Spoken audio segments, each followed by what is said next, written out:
Bonjour, salam. I'm pleased to speak to you on this International Women's Day from UNESCO headquarters in Paris, where I've had the opportunity to take part in a conference focused on the situation of women and girls in Afghanistan. Today, I called on UN member states to reimagine how the right to education is realized by uncoupling education from nationality, in effect, to internationalize education, especially for those impacted by crisis and conflict or by discrimination and restrictions against access to education in their own country. If education is a right, then school must follow the learner rather than the other way around. For those denied access to public education where they live, to those who have been uprooted and exiled, these conditions must not prevent access to schooling. And we know this is possible because we and others are doing it by providing fully accredited online secondary schooling through our online high school, Directed Dinesh Classroom, to enrolling students in self-paced massive open online courses on our courseware platform, Directed Dinesh Courses. We work alongside dozens of other organizations also bringing alternative ways of accessing education to life, who are also members of the Alliance for the Education of Women in Afghanistan. Our collaborative action makes us stronger as we work together collectively to reach more girls and women and get them back in a classroom.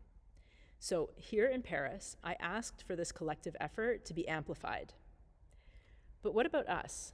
What do we as individuals need to be doing in our own capacity? This year, UNESCO dedicated International Women's Day to the rights of Afghan women, bringing much needed attention to the worsening situation in Afghanistan. But how can we find the impetus every day of the year to accelerate action for women? One way is to keep our empathy skills razor sharp in response to recent actions by the international community, such as the condemnation from UN leaders, the International Criminal Court's announcement it would pursue the arrest of 2 Taliban leaders, and the effort to take Afghanistan to the International Court of Justice over its violations of CEDAW.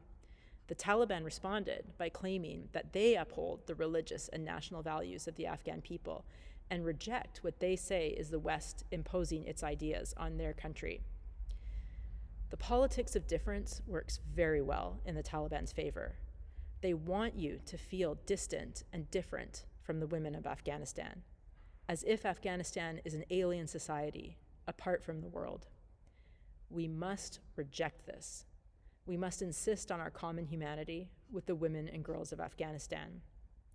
But don't just say it, feel it. Give space in your heart and your mind to imagine their feeling and ask the question, what if it were me? Confronting the pain and suffering that women and girls elsewhere are living through is not easy. It's hard to face, but it's necessary and ultimately powerful because the resulting empathy can incite action, and there's simply no time for complacency at this stage.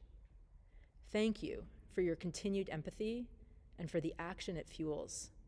Change will come. Let's each play a role in accelerating it.